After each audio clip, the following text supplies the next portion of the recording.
Hello students, कैसे हैं आप लोग। आशा करता हूं आप सभी लोग अच्छे होंगे। अपने पिछले वीडियो में मैंने आपको बताया था वेक्टर, स्केलर, वेक्टर को रिप्रेजेंट कैसे करते हैं और टाइप्स ऑफ वेक्टर, कई सारे टाइप्स के वेक्टर्स को हम लोगों ने पिछले क्लास में डिस्कस किया था।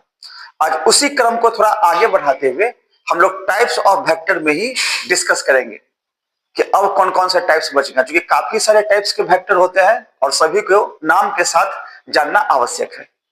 यदि आपने मेरा पिछला वीडियो नहीं देखा हो तो आप मेरे पिछले वीडियो पर जाकर इस चीज को दोबारा से समझ सकते हैं कि वेक्टर किसे कहते हैं, वेक्टर को रिप्रेजेंट कैसे कहते हैं, वेक्टर स्केलर की आवश्यकता क्यों होती है, क्या अंतर है उसके बीच में, स्केलर और वेक्टर के बीच में, और साथ ही साथ कितने प्रकार के वेक्टर्स है। तो कई प्रकार के वेक्टर्स को मैंने डिस्कस किया था, तो आप उस वीडियो के लिंक पर जाकर इजिली उसको देखकर समझ सकते हैं। अब इस क्रम को थोड़ा आगे बढ़ाते हैं हम लोग, और आज हम लोग शुरू करते हैं यहां से जीरो और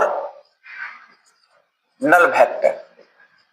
जीरो और नल वेक्टर ये क्या है, तो आइए, स्वागत है आप सभी का आपके अपने YouTube चैनल पर the Gurukul of physics by Rajeev sir. मैं हूं आपके साथ, और हम लोग यहां से लगातार कुछ ना कुछ टॉपिक वाइज, जो 12th के लिए 11th के लिए सबसे बेसिक चैप्टर्स है, इसमें एक वेक्टर आता है, उसके पूरे सीरीज को हम लोग यहाँ पर पढ़ेंगे। तो हमारे वीडियो के साथ बने रहिए। अगर चैनल को सब्सक्राइब नहीं किया है तो प्लीज कर लीजिए और दोस्तों से शेयर भी कीजिए। और कुछ कमी लगे, कुछ सुझाव देना हो तो आप कमेंट भी इजीली कर सकते हैं। कुछ सवाल भी पूछना हो तो आप कमेंट बॉक्स में जाकर कमेंट कर सकते हैं। ठीक है, तो आइए हम लोग शुरू करते हैं नल वेक्टर या जीरो वेक्टर। जैसा कि हम बार बार आपको पिछले वीडियो में बताए थे कि सभी वेक्टर्स का टाइप उसके नाम के अकॉर्डिंग जाना जाता है ना। तो नल वेक्टर का मतलब क्या हो जाएगा, the vectors whose magnitude remains zero, जिसका मैग्नीट्यूड ही क्या हो, हमेशा जीरो हो, उसको हम लोग क्या बोलते हैं, जीरो या फिर नल वेक्टर बोलते हैं। It is denoted by, zero है तो जीरो लगा दिए और उसके ऊपर वेक्टर है तो वेक्टर का तीर लगा दिए।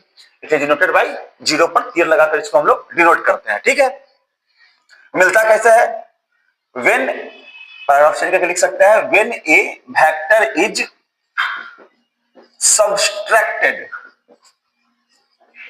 बाय इटसेल्फ, जब किसी वेक्टर को उसी के साथ हम लोग घटा दें, देन वी गेट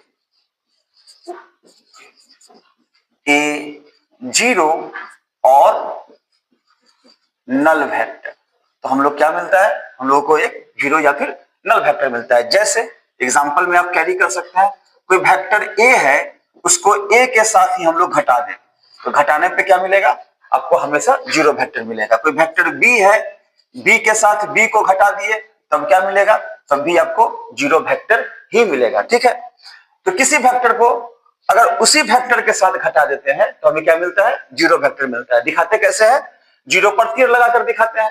इसका मैग्नीट्यूड कितना होता है, इसका मैग्नीट्यूड हमेशा जीरो होता है। उस मैग्नीट्यूड रिमेन्स ऑलवेज जीरो, हमेशा जीरो ही होगा, और इसको हम लोग जीरो पर तीर लगाकर दिखाते हैं। क्लियर है यहां तक बात। इसका कुछ प्रॉपर्टीज है जो काहे बगाहे ऑब्जेक्टिव्स में रह जाता है कभी कभी, है ना। तो हम लोग इसके प्रॉपर्टीज की चर्चा करेंगे। तो फर्स्ट प्रॉपर्टी क्या कहता है, जीरो वेक्टर का फर्स्ट प्रॉपर्टी कहता है कि जब जीरो वेक्टर को किसी वेक्टर के साथ जोड़ते हैं या फिर घटाते हैं, जब जीरो वेक्टर को किसी वेक्टर के साथ क्या करते हैं, जोड़ते हैं या घटाते हैं, तो हमें क्या मिलता है, हमें वही गिवन वेक्टर मिलता है। जैसे अगर वेक्टर ए है और इसके साथ जीरो वेक्टर को जोड़ दें या घटा दें तो क्या मिलेगा, हमको वेक्टर ए ही मिलेगा। वही मतलब जो स्केलर का प्रॉपर्टीज था ना, मिलता जुलता वही है। जैसे कि आप दो के साथ जीरो को जोड़िएगा तो क्या मिलेगा, दो ही मिलेगा ना। अब कोई वेक्टर ए है, अच्छा, दो के साथ अगर जीरो को घटा भी देंगे तो भी क्या मिलेगा, दो ही मिलेगा। उसी प्रकार से कोई वेक्टर ए है, ए के साथ जीरो को जोड़ दे या घटा दे तो क्या मिलेगा, वेक्टर ए ही मिलेगा। अगर वेक्टर बी है, बी के साथ जीरो को जोड़ दे या घटा दे तो क्या मिलेगा, वेक्टर बी ही मिलेगा। ये इसका फर्स्ट प्रॉपर्टी होता है, क्या होता है कि यदि किसी वेक्टर के साथ जीरो वेक्टर को जोड़ा जाए या फिर घटाया जाए तो हमें क्या मिलेगा, हमें सेम वही गिवन वेक्टर मिलेगा। नो डाउट, क्लियर है। इसके बाद कुछ वेक्टर के प्रोडक्ट से रिलेटेड इसका प्रॉपर्टी होता है। क्या होता है? देखिए, दो वेक्टर के बीच दो प्रकार का गुना होता है, आगे हम लोग पढ़ेंगे इस पूरे चैप्टर में। एक होता है डॉट प्रोडक्ट, जिसको दो वेक्टर के बीच में डॉट लगाकर दिखाते हैं, और एक होता है क्रॉस प्रोडक्ट। डॉट प्रोडक्ट को हम लोग स्केलर प्रोडक्ट भी कहते हैं। इसका जब गुना मिलेगा तो क्या मिलेगा? स्केलर क्वांटिटी मिलेगा, इसलिए इसको हम लोग क्या बोलते हैं? Scalar product. और दो वेक्टर का जब क्रॉस गुना करेंगे तो मिलेगा हमको वेक्टर प्रोडक्ट, है ना। तो डॉट प्रोडक्ट बोलते हैं या फिर स्केलर प्रोडक्ट बोलते हैं, और क्रॉस वाले को वेक्टर प्रोडक्ट या फिर क्रॉस प्रोडक्ट बोलते हैं, ठीक है। तो यदि किसी वेक्टर का डॉट प्रोडक्ट निकाला जाए, किसके साथ? जीरो वेक्टर के साथ, तो क्या मिलेगा? तो बिना तीर वाला जीरो मिलेगा। समझ में आ रहा है बात? किसी वेक्टर का डॉट गुना किया जाए जीरो के साथ तो क्या मिलेगा? बिना तीर वाला जीरो मिलेगा। कोई वेक्टर बी है, बी का भी गुना कर दिया जाए जीरो के साथ तो क्या मिलेगा? स्केलर जीरो मिलेगा, बिना तीर वाला जीरो मिलेगा, ठीक है। और इसी में यदि हम लोग वेक्टर बी है, सॉरी बी छोड़ते हैं, ए को लेते हैं। अगर वेक्टर ए है, इसका क्रॉस गुना कर दे किसके साथ? जीरो के साथ। If a vector is cross multiplied, या फिर the vector product or cross product of a vector with a null और zero vector gives a vector zero, या फिर नल वेक्टर, जो कह लीजिए। बी का क्रॉस गुना करते हैं किसके साथ? जीरो के साथ, तो क्या मिलेगा? बिना तीर वाला ही तीर वाला जीरो मिलेगा। यही कुछ प्रॉपर्टीज है, फिर से देख लेते हैं हम लोग। इसको प्रॉपर्टी में आप काउंट कर सकते हैं कि if a vector is subtracted by itself then we get a null और जीरो वेक्टर। तो किसी वेक्टर को उसी वेक्टर के साथ घटा देंगे तो क्या मिल जाएगा? जीरो या फिर नल वेक्टर मिल जाएगा। वेक्टर बी है, बी को बी के साथ घटा दिए तो क्या मिल जाएगा? जीरो वेक्टर मिल जाएगा। प्रॉपर्टीज में काउंट होता है, यदि जीरो वेक्टर को किसी वेक्टर के साथ जोड़ा जाए या घटाया जाए, इफ ए नल और जीरो वेक्टर इज एडेड और subtracted by a vector then we get the same given vector. जो वेक्टर आपका दिया हुआ वही मिलेगा। बी को जीरो के साथ जोड़ घटा देंगे तो बी ही मिलेगा। द स्केलर और dot product of a vector by a vector gives a scalar zero, यानी कि जीरो वेक्टर का डॉट या स्केलर प्रोडक्ट किसी वेक्टर के साथ करेंगे तो क्या मिलेगा? स्केलर जीरो मिलेगा। तो B dot A dot zero vector करेंगे तो जीरो मिला, बिना तीर वाला। Vector B dot vector zero करेंगे तो भी आपको जीरो मिलेगा, बिना तीर वाला। Cross product of a zero और null vector with a vector gives a vector zero, zero vector.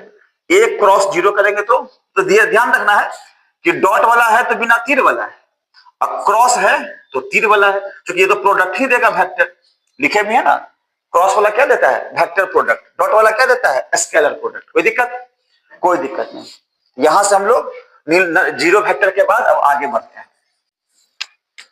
अब यहां के बाद हम लोग सीखते हैं जो मोस्ट इंपॉर्टेंट चैप्टर है, सॉरी वेक्टर है आपके 11th और 12th के पर्पज से, वो है आपका unit vector.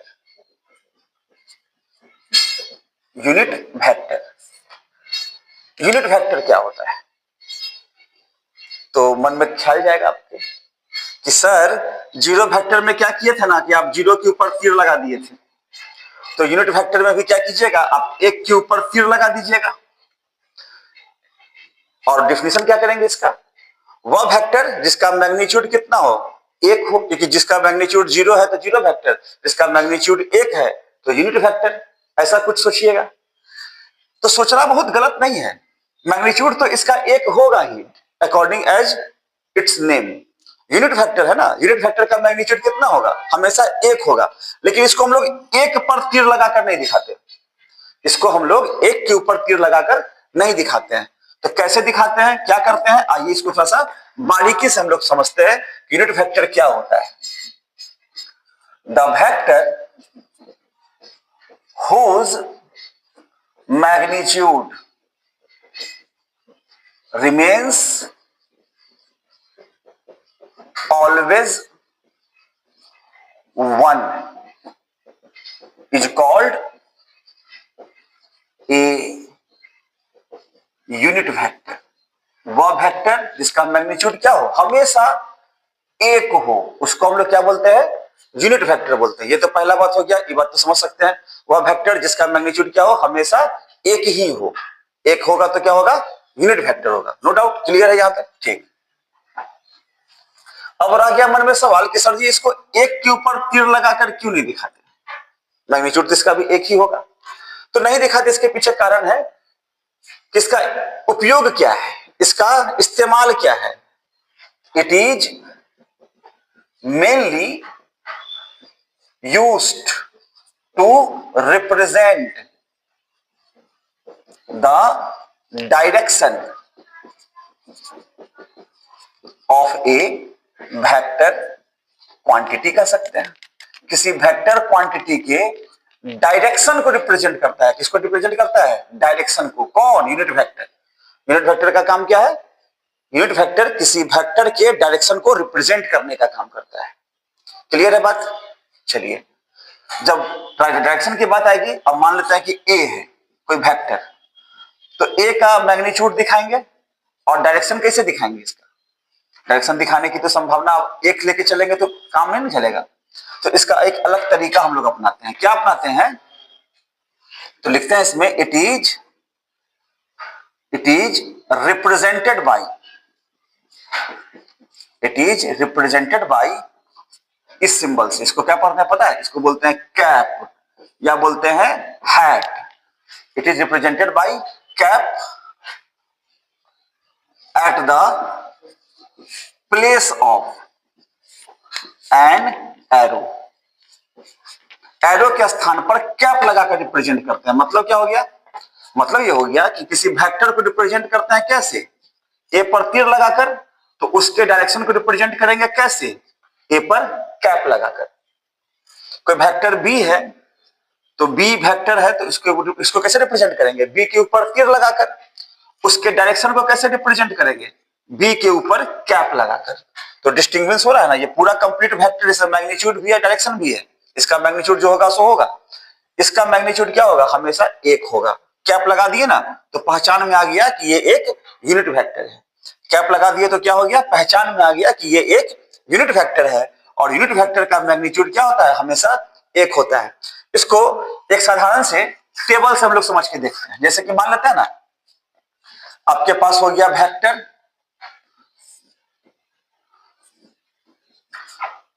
Magnitude of vector,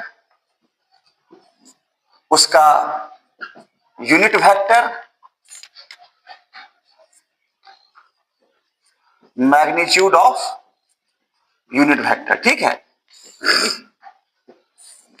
इस टेबल पर अगर हम लोग फोकस करें और मान ले कि अपने पास कोई वेक्टर है, वेक्टर ए, कोई दिक्कत, अपने पास कोई एक वेक्टर है वेक्टर ए, तो उसका मैग्नीट्यूड क्या करेंगे, मॉड लगा के दिखा देंगे।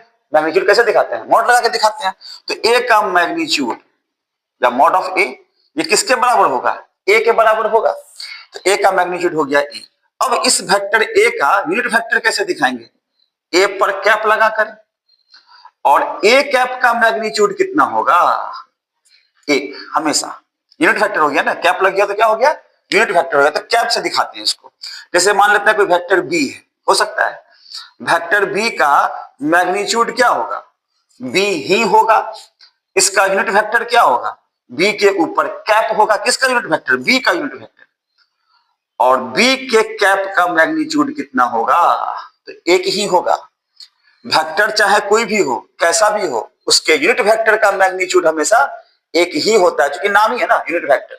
तो यूनिट वेक्टर का मैग्नीट्यूड क्या होता है, हमेशा एक ही होता है। क्लियर है कॉन्सेप्ट यहां तक में? अभी और क्लियर करते हैं। हम सभी लोग जानते हैं कि एक वेक्टर में क्या होता है, मैग्नीट्यूड भी होता है और डायरेक्शन भी होता है। क्या कह सकते हैं, since A vector has both magnitude and direction, so it may be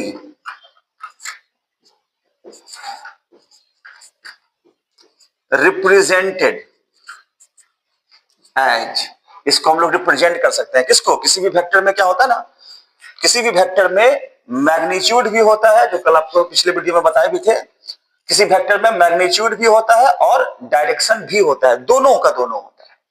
तो इसको हम लोग रिप्रेजेंट करते हैं। कैसे रिप्रेजेंट करते हैं? हम लोग रिप्रेजेंट करते हैं कि वेक्टर ए है तो ए का मैग्नीट्यूड हो गया और ए का डायरेक्शन हो गया। मैग्नीट्यूड और ये डायरेक्शन, यूनिट वेक्टर से डायरेक्शन रिप्रेजेंट करेंगे ना। तो कोई वेक्टर ए है तो ए का मैग्नीट्यूड और ए का डायरेक्शन, कोई दिक्कत नहीं। अब यहां से अगर हम लोग क्रॉस मल्टीप्लाइड कर दे तो ए कैप क्या मिलता है? वेक्टर ए बाई ए का मैग्नीट्यूड। तो एक लॉजिक यहां से निकला, क्या निकला? यदि किसी वेक्टर को उसके मैग्नीट्यूड से भाग दे दे, नहीं, यदि किसी वेक्टर को उसके मैग्नीट्यूड से भाग दे दे तो क्या मिलेगा? हाँ, क्या मिलेगा? सुनाई नहीं दिया सर, कमेंट में लिख के बताना। क्या मिलेगा? यूनिट वेक्टर मिलेगा। क्या मिलेगा? यूनिट वेक्टर मिलेगा। तो किसी वेक्टर को उसके मैग्नीट्यूड से भाग दे देंगे तो क्या मिल जाएगा? यूनिट वेक्टर मिल जाएगा। तो इसको एज ए फॉर्मूला आप इस्तेमाल कर सकते हैं। कुछ न्यूमेरिकल्स आपको मिलेगा इस पर कि फाइंड द यूनिट वेक्टर। कैसे निकालेंगे? इसी फॉर्मूले से निकालेंगे। जैसे कुछ एग्जांपल देता हूं मैं आपको। क्वेश्चन है find the unit vector if vector A is equal to 3i cap plus 4j cap. ij में सर ये ij वाला क्या कर दिए? तो भाई इसको जस्ट अगले टॉपिक में सीखेंगे। म्यूचुअली परपेंडिकुलर यूनिट वेक्टर होता है, इसी वीडियो में आपको बताएंगे।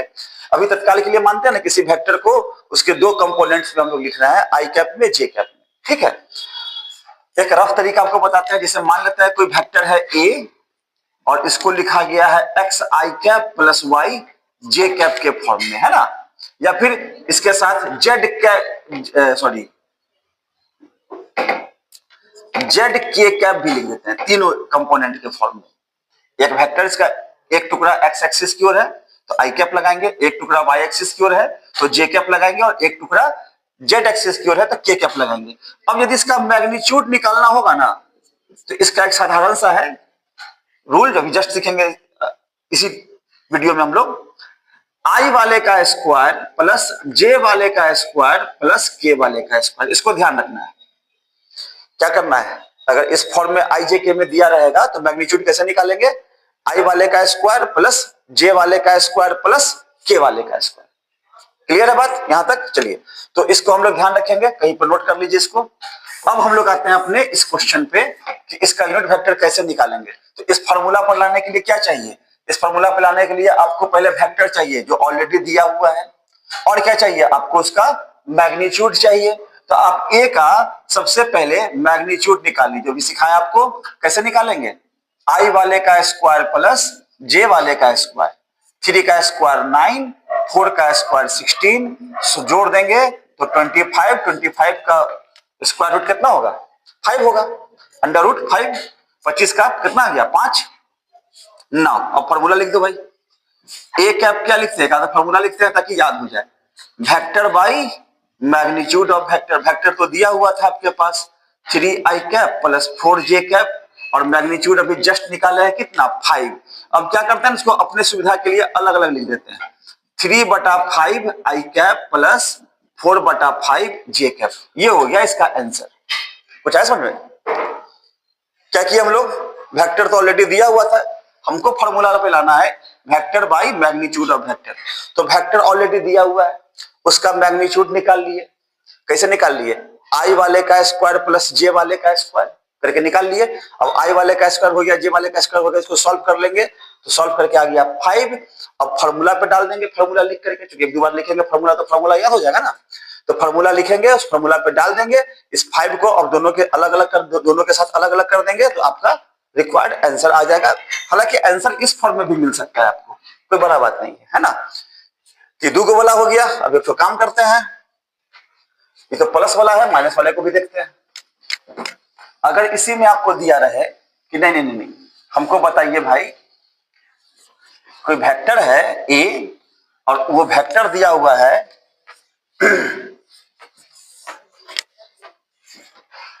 वेक्टर ए जो दिया हुआ है 3i कैप -4j कैप, इस बार माइनस लगा देते हैं।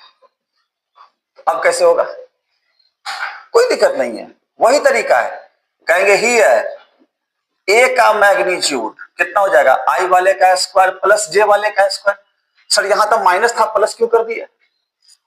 डाउट है? कैसे करें, क्यों कर दिए? भैया जी माइनस का स्क्वायर भी तो प्लस होता है ना? तो माइनस में भी रहेगा, फिर भी काम हम लोग प्लस का ही करेंगे। माइनस का स्क्वायर चूंकि प्लस होता है, ये भी आपका सॉल्व करके कितना आ जाएगा, 9 + 16 √25 बोले तो 5। अब यहां से हम लोग नाउ ए कैप निकालना है ना, तो vector by magnitude of vector लिख देते हैं। 3i cap -4j cap divided by 5, यही पे आंसर हो गया। अदरवाइज इसको अलग अलग कर देंगे, 3/5i कैप -4/5j कैप। अगर 3 को वाला भी दिया रहेगा, ये भी आपका क्वेश्चन है, अगर 3 को वाला दिया रहेगा तो जैसे कि मान लेते हैं वेक्टर ए है, ये दिया रहेगा 2i cap plus 3j cap -4k cap, इस फॉर्म में दिया हुआ है। इसका कैसे निकालेंगे? सेम तरीका, क्या लिखेंगे, हियर ए का मैग्नीट्यूड कितना होगा, 2 का स्क्वायर प्लस 3 का स्क्वायर, माइनस का स्क्वायर प्लस होता है इसलिए प्लस 4 का स्क्वायर। इसको सॉल्व कर देंगे, 4 + 9 + 16 इसको जोड़ेंगे तो 29। अब इसका रूट कौन निकालता है, बताइए। यहां से सीधा नाउ ए कैप क्या हो जाएगा, vector by magnitude of vector, कितना लिखेंगे फिर, 2i cap plus 3j cap -4k cap divided by √29। अब इस 29 को हम लोग अलग अलग कर देंगे, ये भी आंसर आपका ठीक है। अलग अलग कर देंगे तो 2/29 का √i cap, 3/√29 j cap -4/√29 k cap, ये आंसर हो गया। तो इस तरीके से हम लोग इसको बनाते हैं, यूनिट वेक्टर को निकालते हैं। कभी कभी क्या होता है ना, एक नीट में शायद क्वेश्चन देखे थे हम, एक क्वेश्चन दे देता है इस प्रकार से कि pick out the unit vector, unit vector को चुन के बताइए भाई कौन सा होगा, और ऑप्शन दे देता है, क्वेश्चन लिख देते हैं pick out the unit vector. Unit vector को आप चुनिए, ऑप्शन दे देगा 1i cap plus 1j cap, दूसरा कहेगा 1/2i cap plus 1/2j cap, तीसरा कहेगा 1/√2i कैप प्लस या माइनस भी लगा देगा, कोई मतलब मैटर नहीं है, क्योंकि माइनस का स्क्वायर भी तो प्लस से ना होता है। नन कह देगा या ऑल ऑफ दीज कह देगा, जो भी कह दिया। कैसे निकालेंगे? अगर यूनिट वेक्टर को चुनने की बात आती है तो सीधा सा इसका रूल है मेरे भाई, आप मैग्नीट्यूड निकाल के चेक कर लो कि क्या एक है, उसका मैग्नीट्यूड निकालना सिखाया ना अभी, तो क्या उसका मैग्नीट्यूड 1 के बराबर है? अगर है तो यूनिट वेक्टर होगा, नहीं है तो नहीं होगा। तो ये चेक करते हैं।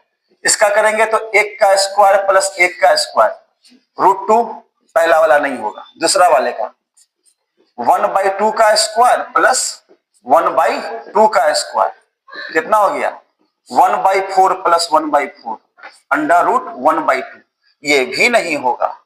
इसका 1/√2 का स्क्वायर प्लस 1/√2 का स्क्वायर, सॉल्व करेंगे तो 1/2 प्लस 1/2 जोड़ के 1 आ गया ना, तो तीसरा वाला होगा, चौथा वाला ऑटोमेटिकली नहीं होगा। तो इस तरीके से हम लोग यूनिट वेक्टर के एग्जांपल्स को देखते हैं। इसके बाद यूनिट वेक्टर गाहे बगाहे आपको 11th में कई जगह इस्तेमाल में आएगा, 12th में इस्तेमाल में आएगा। जब इसका एचसी वर्मा का सॉल्यूशन करेंगे, एमटीजी का सॉल्यूशन करेंगे, तो वहां भी आपको यूनिट वेक्टर का क्वेश्चंस मिलेगा। आप इसके प्रैक्टिस को बना के रखिएगा, यूनिट वेक्टर क्या होता है उसको ध्यान में रखिएगा, हमेशा ये काम देता है। ठीक है, इसी के बाद हम लोगों का टॉपिक है mutually perpendicular unit vector, vector छोड़िए vectors, mutually perpendicular unit vectors, ये क्या होता है आइए जरा इसको हम लोग समझते हैं। तो यहां से हम लोग पढ़ेंगे अब म्यूचुअली परपेंडिकुलर यूनिट वेक्टर्स। ये क्या होता है? Mutually perpendicular unit vectors. चलिए हम लोग तो समझे एक बात को अभी यूनिट वेक्टर में कि यूनिट वेक्टर का उपयोग हम लोग डायरेक्शन को बताने के लिए करते हैं। The unit vectors are used to represent the direction of a vector quantity. तो इस हिसाब से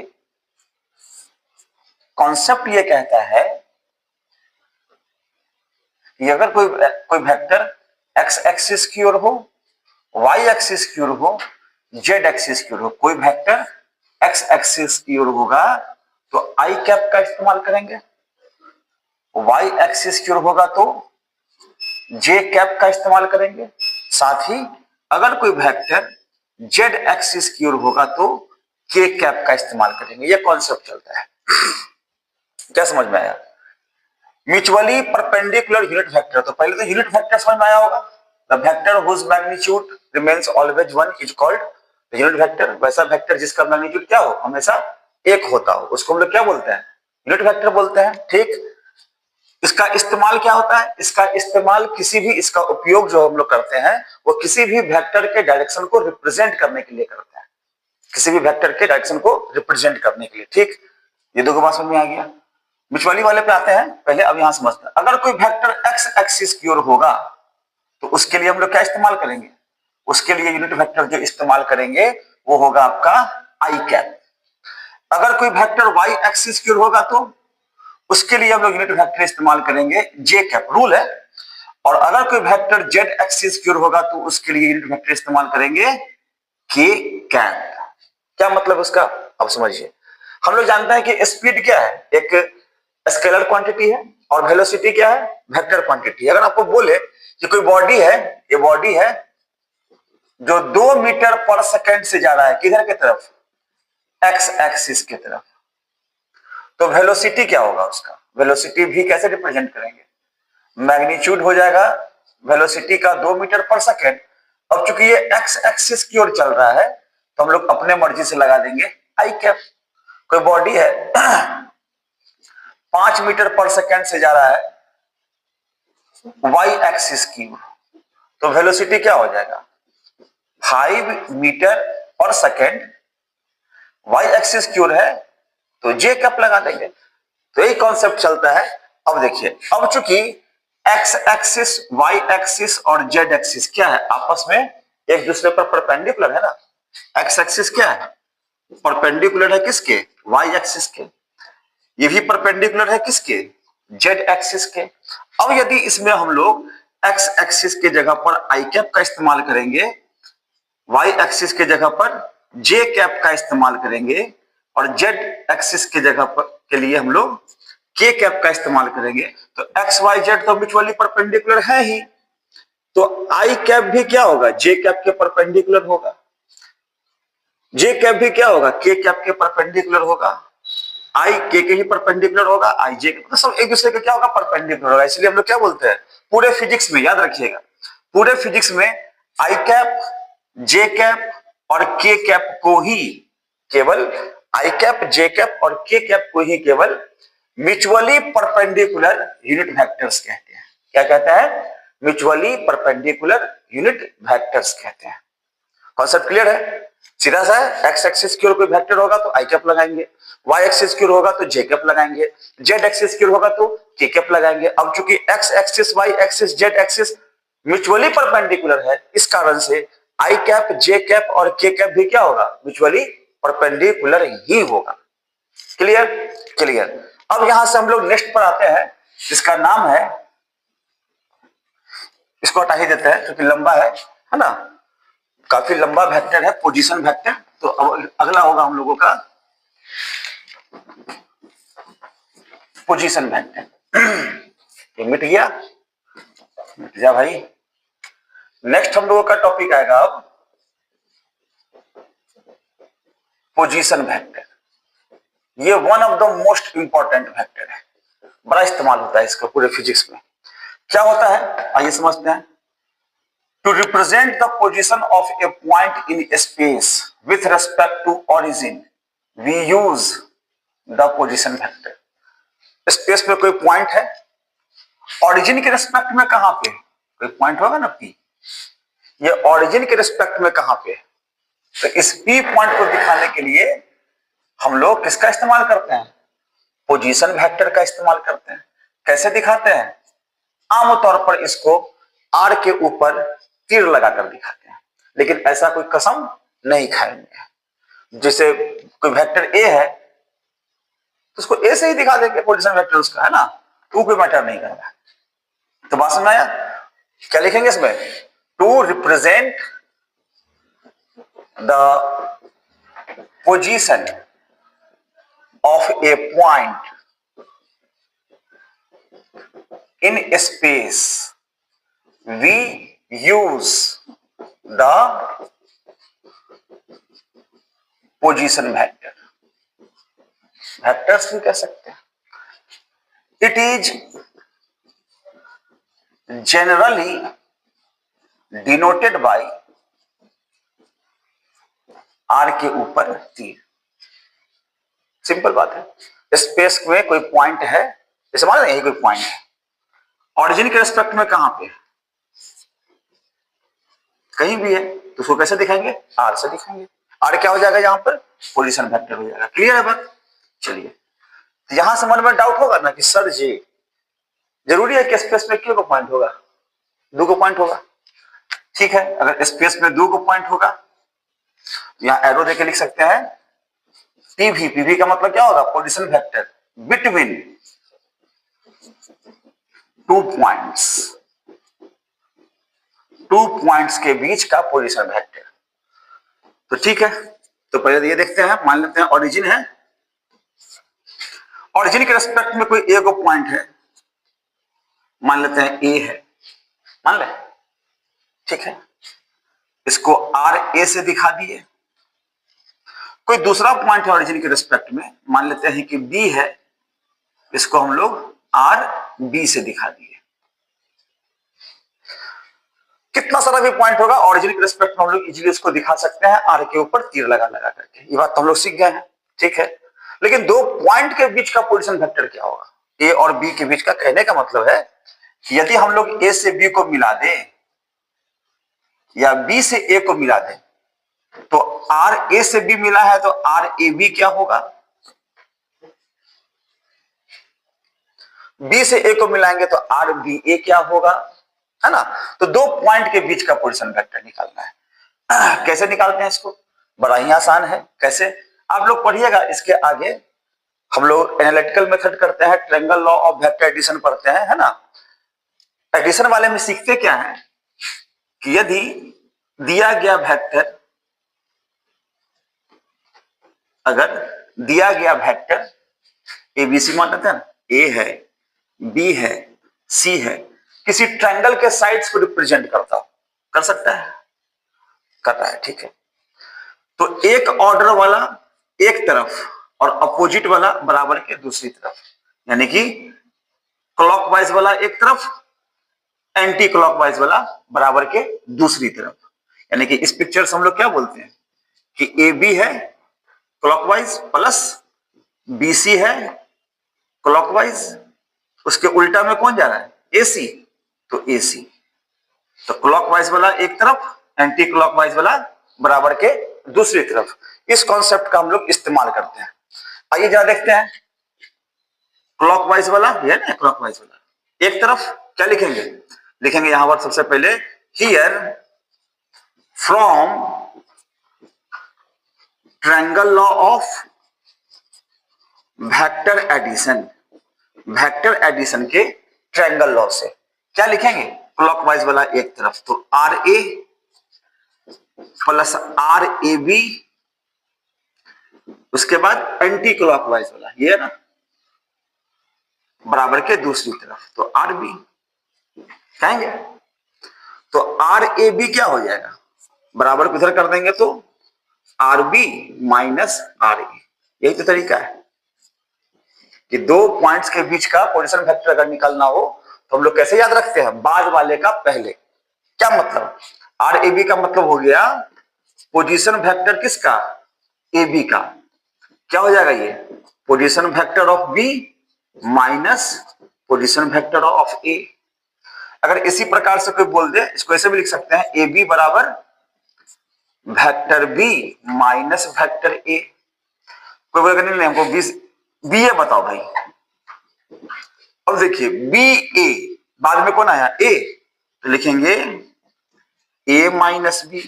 कोई बोलेगा नहीं हमको सी डी बताओ, सी डी बाद में कौन आया डी, तो डी माइनस सी। कोई बोलेगा पी क्यू बताओ भाई, पी क्यू क्या होगा, बाद में कौन आया क्यू, तो क्यू माइनस पी। तो इस तरीके से किसी भी दो पॉइंट के बीच का हम लोग पोजीशन वेक्टर निकाल लेते हैं। Position vector of P Q बराबर position vector of Q minus position vector of P.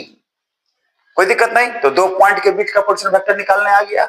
चलिए ठीक है, अब यहां से आपको पता ही होगा ऑरिजिन के रिस्पेक्ट में अगर कहीं कोई पॉइंट दिया हुआ है तो उसका कोऑर्डिनेट्स भी देता है, नहीं क्या? तो एरो देख के लिखते हैं position vector in two dimensions.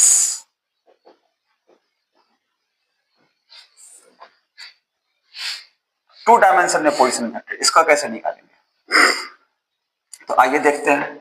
दो डायमेंशन मान लेते हैं, एक है एक्स एक्सिस और दूसरा है वाई एक्सिस। ये हो गया आपका ऑरिजिन।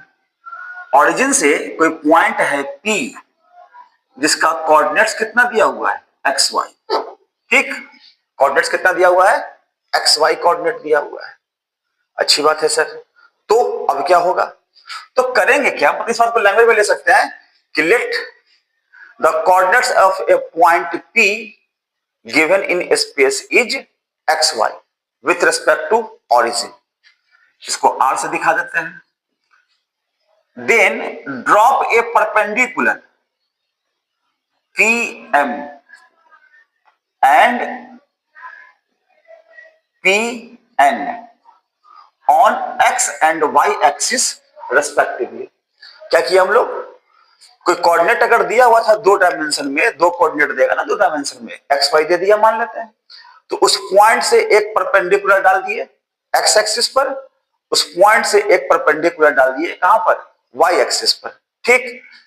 तो O से M के बीच का दूरी क्या होगा, x।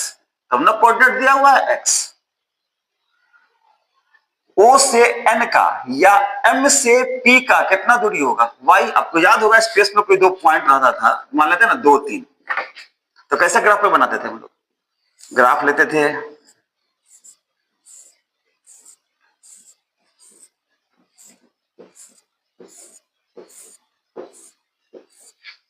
लेते थे ग्राफ, कहीं पे ऑरिजिन चुन लेते थे हम लोग। ऑरिजिन इधर वाला होता था एक्स एक्सिस, ऊपर वाला होता था वाई एक्सिस। यहां से दो घर, एक घर दो घर चले, दिमाग में रख लिए। वाई में 3 घर, 1 2 3 घर चले, 3 के बाद 1 2 यहां आ गए और इसको अपन लोग मिलाते थे।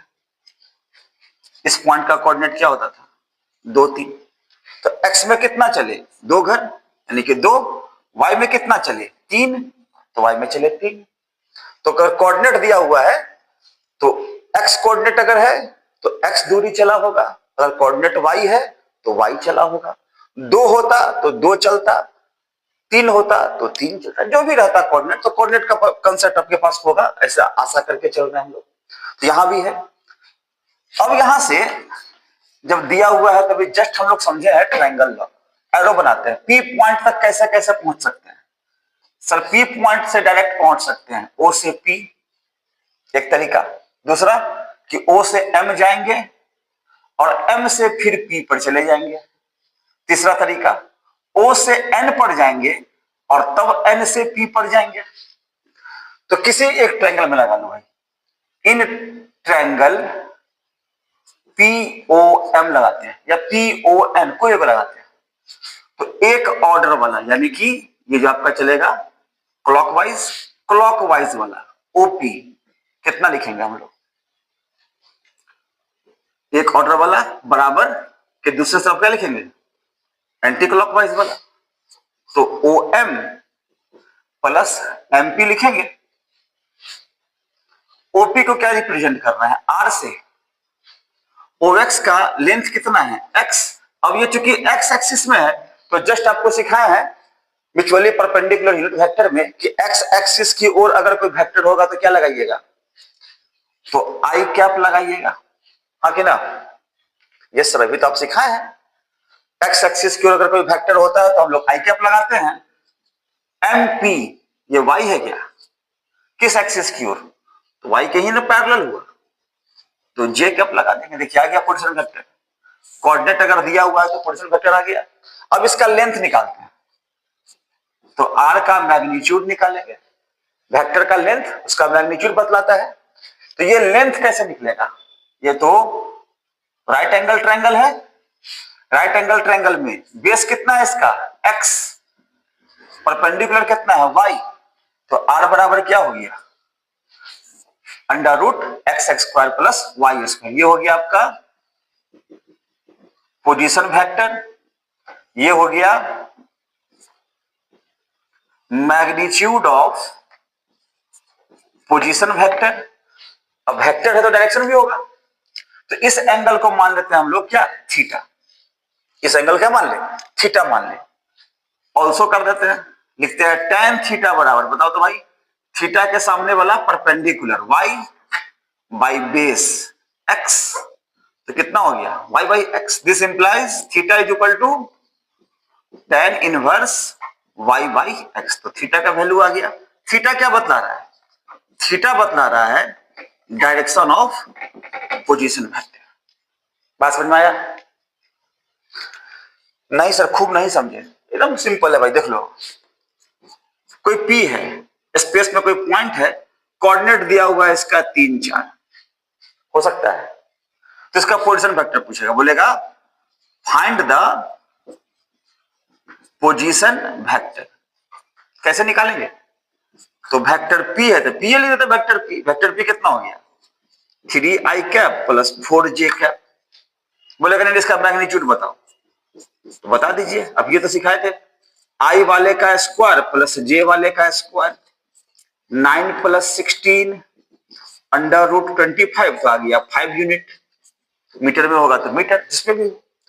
डायरेक्शन का बात करेंगे तो थीटा क्या हो जाएगा tan इनवर्स, क्या लिखते हैं j कंपोनेंट, j वाला कितना है यहां पर 4 बाई i कंपोनेंट, i वाला कितना है 3, तो थीटा बराबर क्या हो गया tan इनवर्स 4/3। कितना सिंपल है। तो अगर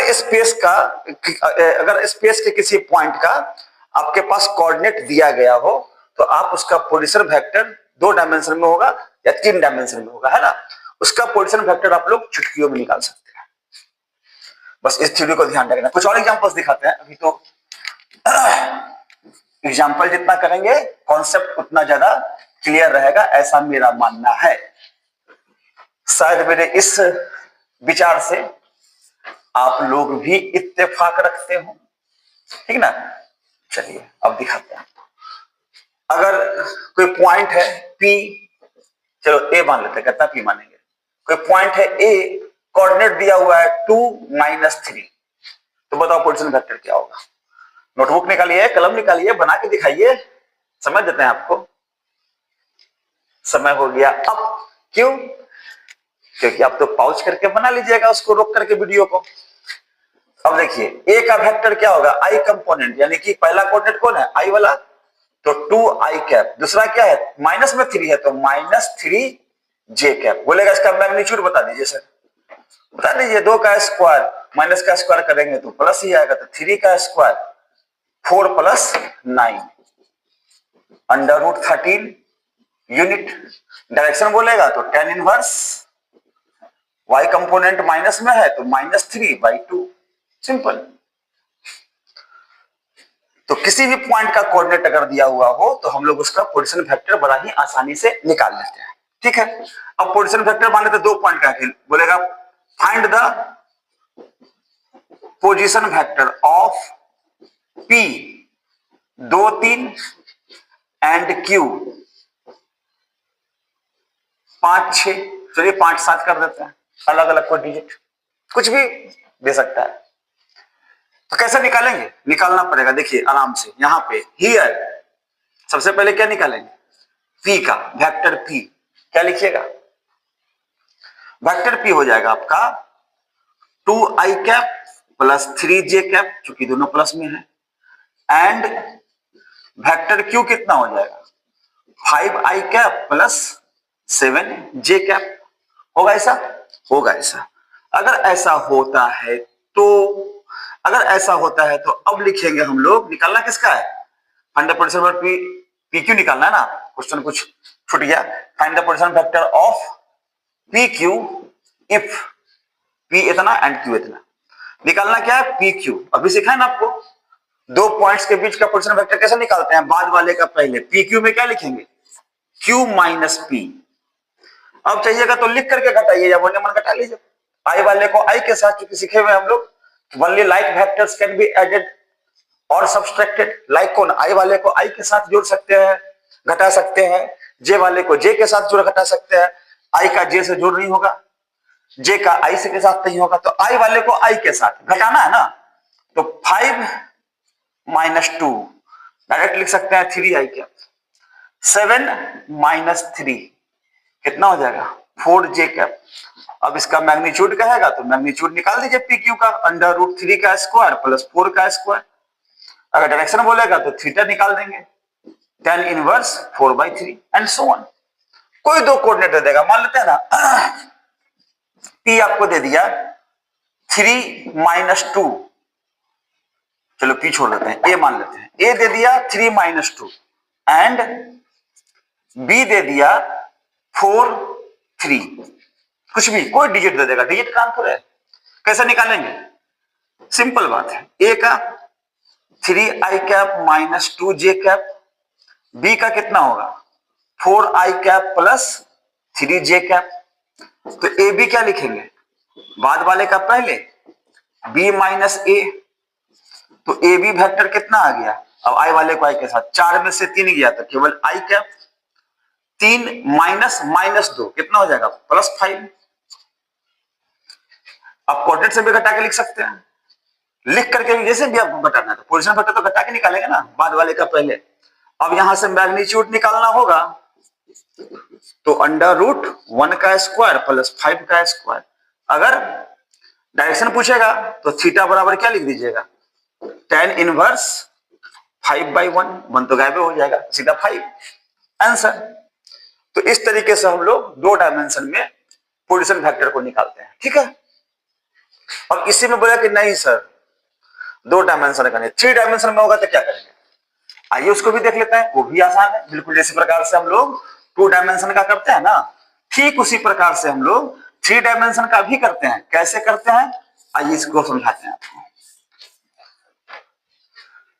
3 डायमेंशन का देखा जाए सर, 3 डायमेंशन का देखा जाए, उसका तो पिक्चर आप लोग को आता होगा बनाने, चलिए अब भी बना देते हैं। एक तरफ लेते हैं x axis, y axis, z axis, यही कोई पॉइंट है P। 3 डायमेंशन में क्या होगा, 3 कोऑर्डिनेट दिया होगा एक्स वाई जेड, ये हो गया आपका ओरिजिन। अब देखो थोड़ा मार्कर बदल के दिखाते हैं। इस P पॉइंट पर हम लोग डायरेक्टली तो पहुंच ही सकते हैं, एक और तरीका है पहुंचने का। आप सबसे पहले हम दिखाते हैं पॉइंट वगैरह सब खींच खाच के,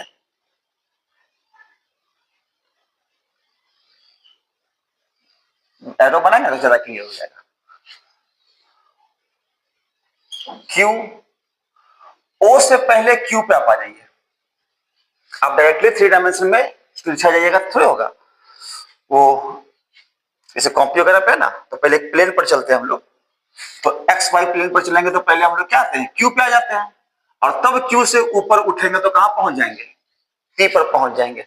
और यही आपका पोजीशन वेक्टर निकालना भी होता है, इसी को हम लोग आर मान लेते हैं, ठीक है। और आ गया बात कि सर क्यू तक कैसे पहुंचेंगे, तो क्यू तक पहुंचने का तरीका, आप एक्स में चलिए, पी क्यू आर मान लेते हैं। एक्स में चलिए आप आर तक, और आर से आ जाइए क्यू तक। तो ओ से आर गए, आर से क्यू गए, अब क्यू से पी तक आइए। या आप एक दूसरा काम भी कर सकते हैं, दूसरा रास्ता चूज कीजिए, एस तक आ जाइए। ओ से एस तक आ गए, और तब S से Q तक गए, अब Q से P तक जाइए। तो कोई आप प्लेन पर पहले एक प्लेन पर चल लीजिए, तब ऊपर की ओर उठिएगा तो आप तीसरे डायमेंशन में इजिली पहुंच जाइएगा। ठीक है, तो इस तरीके से हम लोग चलेंगे। अब इस क्रम में हम लोग देख सकते हैं, अगर O से R तक हम लोग चलते हैं तो दूरी कितना तय करेंगे? कोऑर्डिनेट x दिया हुआ है तो x दूरी तय करेंगे। R से Q तक चलते हैं तो दूरी कितना तय करेंगे? क्योंकि ये तो z एक्सिस की ओर है ना, तो z एक्सिस की ओर है तो z लिख देते हैं, पैरेलल है। या फिर इसको z कर देते हैं, इसको x कर लेते हैं, आमने सामने कर सकते हैं। तो एक प्लेन पर पहले चलते हैं, तो यहां लिख सकते हैं हियर इन ट्रायंगल, किस में चल जाए? किसी में, या तो ओ एस क्यू में चलते हैं या ओ आर क्यू में चलते हैं, किसी में ओ आर क्यू लेते हैं। चलो इस वाले ट्रायंगल को एक ऑर्डर वाला एक तरफ, यानी कि ओ क्यू वेक्टर एक तरफ, उल्टा वाला o r plus r q, o r plus r q बराबर के दूसरी तरफ, एक साथ एक ऑर्डर में ओ से आर, आर से क्यू, उसके उल्टा में ओ से क्यू, एक ऑर्डर वाला एक तरफ, अपोजिट वाला बराबर के दूसरी तरफ, या क्लॉकवाइज वाला एक तरफ और एंटी क्लॉकवाइज वाला बराबर के दूसरी तरफ। वैल्यू डाल दें, तो ओ क्यू को तो कुछ लिए नहीं है तो ओ क्यू छोड़ देते हैं। ओ आर कितना होगा? मैग्नीट्यूड इसका एक्स। अब ये चूंकि एक्स एक्सिस की ओर है तो लगा देंगे आई कैप। आर से क्यू, इसका लेंथ जेड है तो जेड ले लेंगे। अब चूंकि ये जेड एक्सिस की ओर है तो लगा देंगे क्या? के कैप। क्या इसको समीकरण एक मान ले? मान सकते हैं ना? मान सकते हैं। अगेन इन ट्रायंगल, अब आ जाओ बड़े वाले में, o q p, o q p. तो अब मन में सवाल उठेगा कि सर हम लोग क्यू तक तो पहुंच गए, क्यू से कितना ऊपर चलेंगे तो पी तक पहुंच जाएंगे? तो आप ये लाइन दिख रहा है, ये लाइन, ये लाइन, इस लाइन के पैरेलल इधर से खींच लो। ये वाई एक्सिस के पैरेलल हो गया, ये वाई एक्सिस के पैरेलल। ये लेंथ कितना होगा? वाई, तो ये लेंथ भी कितना होगा? वाई। तो इन ट्रायंगल हम लोग चलते हैं किस में? ओ क्यू पी में, ओ क्यू पी में, इस ट्रायंगल में एक ऑर्डर वाला ओपी एक तरफ है, ओपी एक तरफ है, उल्टा में किधर हो गया? ओ से क्यू गए और फिर क्यू से पी पर गए, कोई दिक्कत? ओ से क्यू गए, क्यू से पी पे गए, उल्टा में कौन आ गए? ओ से आर, एंटी क्लॉकवाइज क्लॉकवाइज। ये बात तो समझ में आ रहा है चूंकि कई बार इस्तेमाल कर चुके। वैल्यू डाल दीजिए, ओपी का value r vector, r vector o q कितना लिखेंगे? ओ क्यू, ओ क्यू की जगह लिख सकते हैं डायरेक्ट लिख दीजिए एक्स आई कैप प्लस जेड के कैप, और क्यू पी कितना है? वाई है, लेंथ कितना है? वाई, किधर की तरफ? वाई एक्सिस की तरफ, तो लगा देंगे जे कैप। कैसे लिखे? तो using equation first, equation first का इस्तेमाल करके ऐसा लिख सकते हैं। अब इसी को सजा के लिख दीजिए ऑर्डर में, एक्स आई कैप प्लस वाई जे कैप प्लस जेड के कैप, आ गया आपका पोजीशन वेक्टर। इसी में अगर मैग्नीट्यूड कहेगा तो आर का मैग्नीट्यूड निकाल दीजिएगा। कैसे निकालिएगा? आई वाले का स्क्वायर प्लस जे वाले का स्क्वायर प्लस के वाले का स्क्वायर, ये मैग्नीट्यूड आ गया उसका। समझ में आया सब लोग को? तो कोऑर्डिनेट दिया हुआ है ना, उतना कौन थ्योरम याद रखता है? कोऑर्डिनेट दिया हुआ है ना, कोऑर्डिनेट। जैसे चलो अब इस पर एग्जांपल देखते हैं और समझ में आएगा, एग्जांपल देखेंगे और समझ में आएगा। इधर 2 डायमेंशन का हो गया, इधर 3 डायमेंशन का हो गया। जैसा 2 डायमेंशन का होता है ठीक वैसा ही 3 डायमेंशन वाला भी होता है। क्लियर है? अब देखिए इस पर कैसे कैसे डील करते हैं इसको। पोजीशन फैक्टर का इस्तेमाल हर जगह होगा भाई, वर्क निकालने में होगा, टॉर्क निकालने में होगा, और भी कई जगहों पे होता रहता है। बड़ा इंपॉर्टेंट है, इसको सीखना आवश्यक है। जैसे मान लेते हैं ना कोई पॉइंट है P, इसका कोऑर्डिनेट दिया हुआ है 2 4 1, तो पोजीशन वेक्टर क्या होगा? कह देगा find position vector if P बराबर इतना। कैसे निकालेंगे?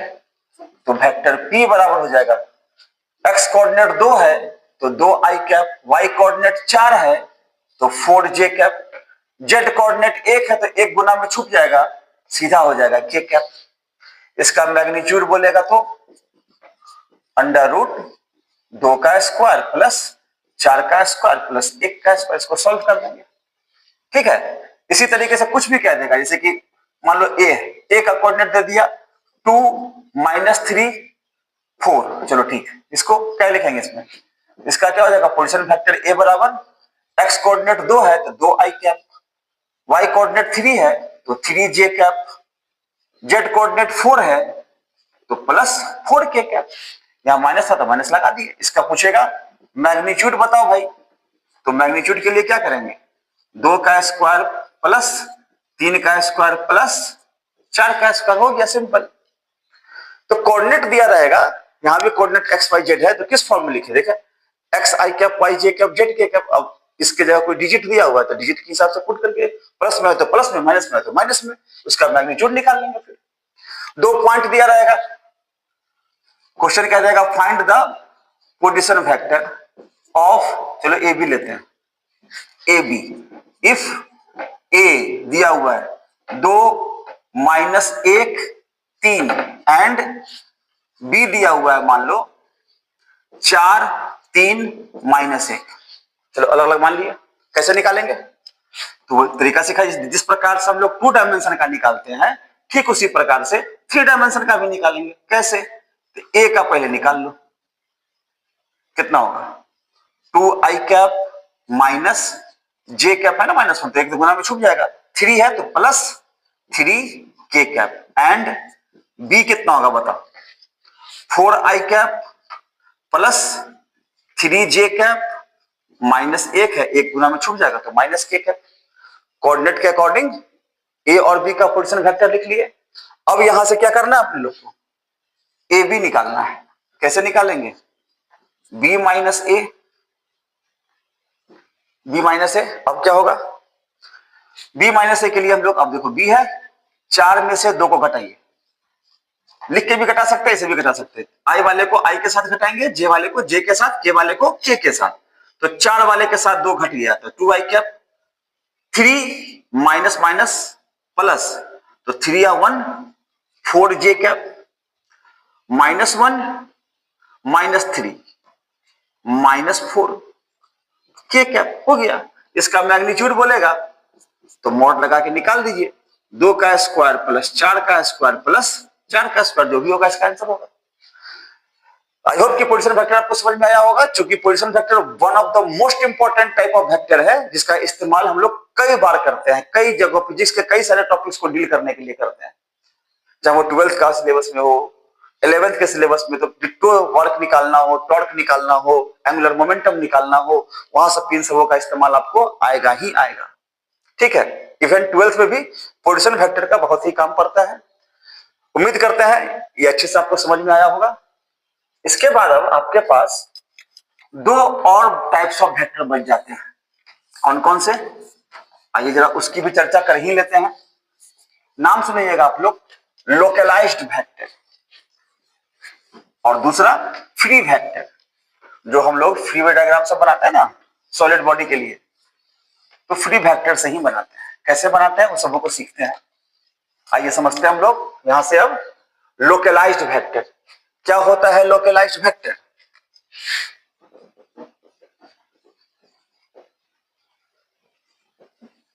लोकलाइज्ड वेक्टर ये होता है द वेक्टर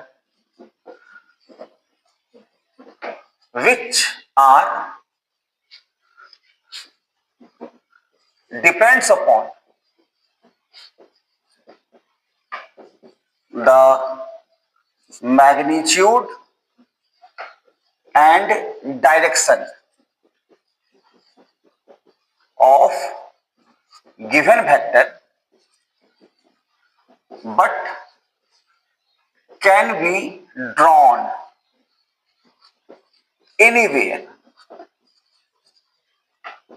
in space। आप स्पेस में कहीं भी इसको ड्रॉ कर सकते हैं, कोई रेस्ट्रिक्शन नहीं है। एग्जाम्पल में आप देख सकते हैं, एग्जाम्पल में फोर्स एक्टिंग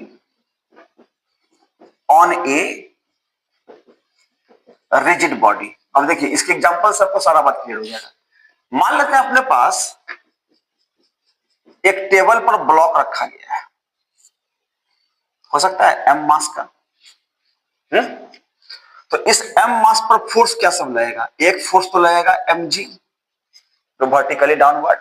दूसरा सरफेस इसके ऊपर लगाएगा normal reaction of the plane, ठीक है। अब यदि इस ब्लॉक को कोई F फोर्स से खींचता हो बाहर की ओर,